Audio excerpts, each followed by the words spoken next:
F1 is one of the most competitive sports on the planet. It's cutthroat, unforgiving, and very exclusive. And since there are a limited number of spots for both drivers and teams, you always have to be at the top of your game if you want to survive in Formula One. But what happens if that isn't the case? What happens if you aren't one of those teams with an incredible name where the history does the talking for itself? What happens if year after year you're underperforming, you aren't making the right decisions, and you aren't going in the right direction? Well, it looks like we just might find out sooner rather than later. Haas F1 Team has basically been a dumpster fire for the last couple of seasons. They have finished last in the Constructors' Championships 2 times in the last 3 years, and have been in the bottom 3 every season since 2019. They've also had 6 driver changes since 2019, not being able to find a pair that could consistently deliver. And this is just from the driver part of the team, which in all honesty is probably somehow still the least of their worries. They have issues with the discrepancies between qualifying pace and race pace, issues with car development, issues with decision making, issues with strategy, and much more, but I think you get the idea. Haas F1 Team has a whole bunch of issues. Surely a team that can't see the daylight at the end of the tunnel is bound to stop competing, right? Well, that's what we're going to dive into in this video. Do you think Haas can survive in Formula One? Make sure to let me know down in the comments below what your thoughts on the situation are. And as always, make sure to subscribe if you do enjoy this video and want to see more content like this. I've already mentioned that the car is a major issue for the Haas F1 team.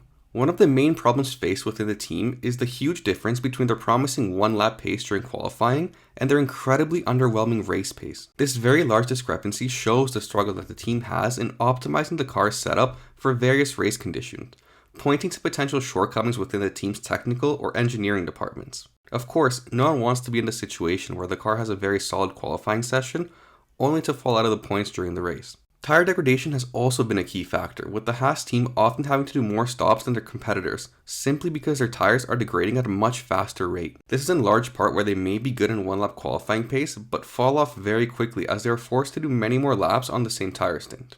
Now, these are all problems that in theory can be fixed, and frankly must be resolved if they want a chance to continue competing at the highest level.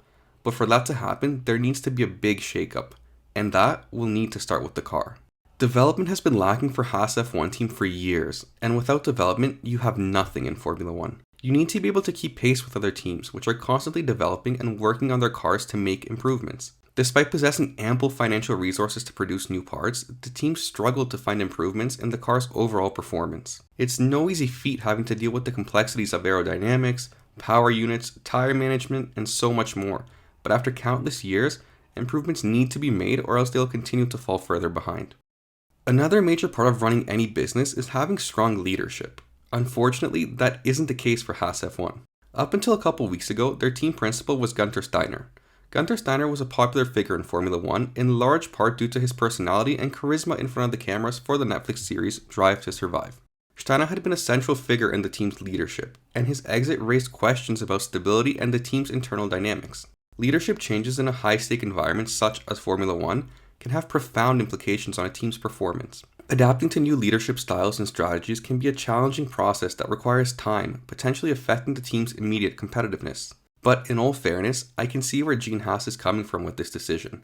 He has given Steiner enough chances, and Steiner has made some questionable choices in the past couple years, especially regarding drivers. Now, the decision to sack Günther may have been harsh, or at least the way they handled it, but Gene Haas knew that something had to be done. Things had to be shaken up. With a new team principal comes a new hope, and if they are to survive in Formula One, Haas needs all the help they can get.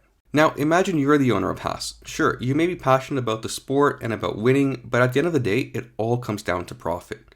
Well, profit and prize money is directly correlated to performance in Formula One. So there is no way Gene Haas can be happy with his team's performance. The main reason you decide to become an owner of an F1 team is essentially to make money, or in the original case of Red Bull, for marketing purposes. Well, I'm sure Gene Haas saw the benefit of both marketing and profits when he first became the owner. Now, the name Haas isn't associated with success, but rather with failure after failure. And with these failures comes less money than would be possible if they were to finish higher up in the Constructors' Championship. Gene Haas has publicly stated that he is not happy with the car and the team's performance, and he expects improvements or else he will not continue down this road. So, this is another factor that will dictate whether Haas survives in Formula One, because without Gene Haas himself, there is no Haas F1 team. It's almost impossible to give a definitive answer as to whether or not Haas F1 team will survive in Formula One.